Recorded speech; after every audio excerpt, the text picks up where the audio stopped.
I just think the biggest encouragement I have to give would be just don't be afraid. Don't be afraid of your kids, of the conversation, of where you think they're going to go, of where they might go, because in the end, as they grow up, you have to believe that the Lord loves them more than you do.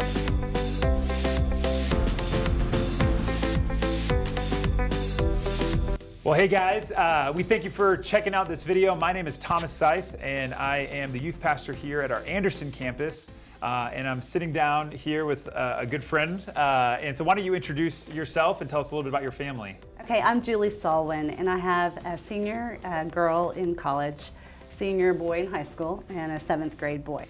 So we get to talk about a fun conversation today, and one that I think is super relevant to where a lot of our parents are at, and maybe one of the biggest, maybe leaves the most parents speechless as far as strategy of what to do, and that's kind of the topic of dating and just sex and all that revolves around that when we are trying to pastor our kids and disciple our students to follow Jesus.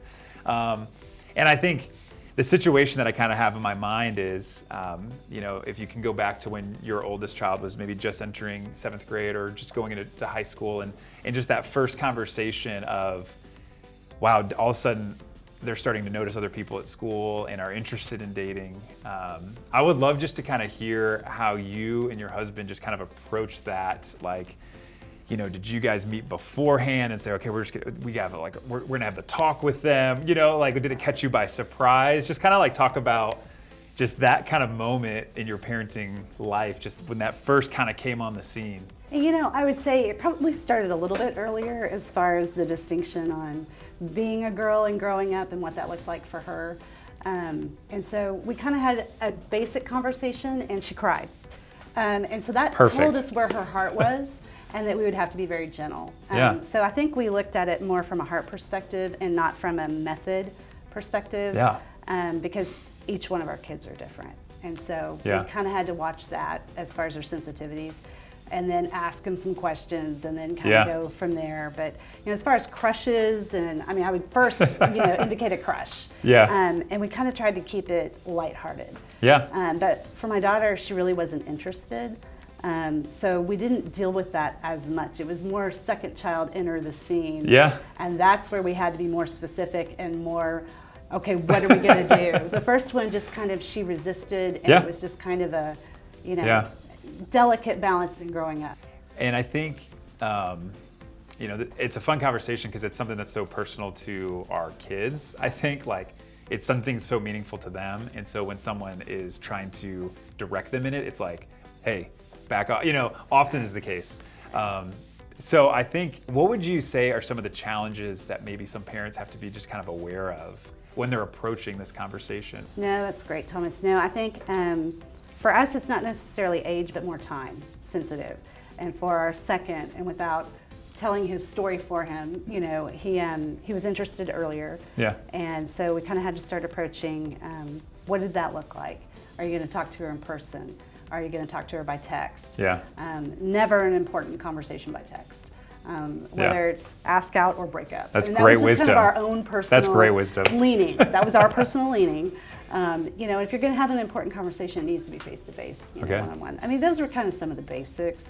And then just as far as encouraging my son's heart specifically, just to stay lighthearted because you're too young to do much in general. You can't pay for that much. And so we kind of joked with him as we went into it. And then you have to, I kind of almost look at it like going into overdrive. Like we kind of have to be so physical and hands-on in their toddler years. And then of course you're supposed to transition into cheerleader, whatnot, as they get into 7th grade on it.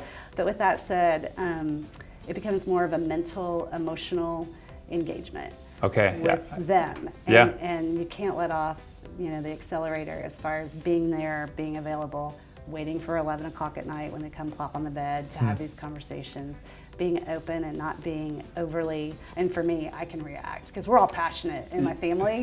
And so it's like, what? And you kind of have to pull back a little bit of the what's and the, and just calm down and give them time and try to listen. Sure, it's like, as we all know, they're growing up and that's uncomfortable and they're not secure in who they are.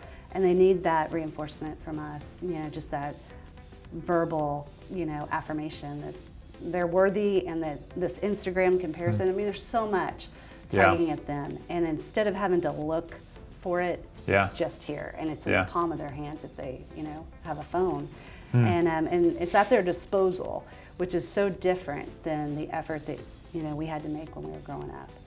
Just kind of trying to cover the basics on why it is so important. We just can't avoid it now, because I think they will be confronted with it. Like it's not like, Mom, why did you bring that up? I wouldn't have thought about that. It's like, no, they're going to be confronted with it. So giving them the tools to be able to talk about it and process it is really important. Otherwise they might get beat up by it. Or just whatever they happen to see. Well, I guess I'll go with that. I guess that's what dating looks like, is what I'm seeing at school or what I'm seeing on TV or whatever it is. Like, that all shapes their worldview of this thing. Right, and Thomas, my 7th grader, just about 2 weeks ago, said to me, because we were talking about some kind of show that maybe he could watch, and I said, it was like an Adam Sandler show. I said, it's PG-13, but there's going to be some humor, and I, actually put the word in there. He goes, Mom, I'm in 7th grade. I think I can handle it. And I said, well, let's talk. And I knew then that he was ready to have bigger conversations. So that way I don't have to shy away and think, okay, I got to keep protecting him. That's so good. I just love hearing that. It's something I keep hearing you say is so good. Is one, it's okay to talk about it. Oh yeah, you have to. And you have to, don't say this is not the conversation I'm going to have. Like, if you as a parent don't initiate this conversation, someone will with your child, whether that's a friend or someone, and more often, if it's not you, it'll be a distorted view of what God has for dating and relationships, and all that. And I think the other thing too that I tell parents is, this is something you need to talk about earlier than you think you do, even before 7th grade, because kids are encountering sex and dating at an earlier and earlier age because of the internet and phones and all that stuff. So they're able to encounter it even before they fully understand it or even know how to ask questions about it. And so you as a parent often need to be the one who says, okay, let me acknowledge that there's these dangers out there, and let me come in and have a conversation with you. And I don't need to talk about everything at the first conversation, but let me be the one to initiate it.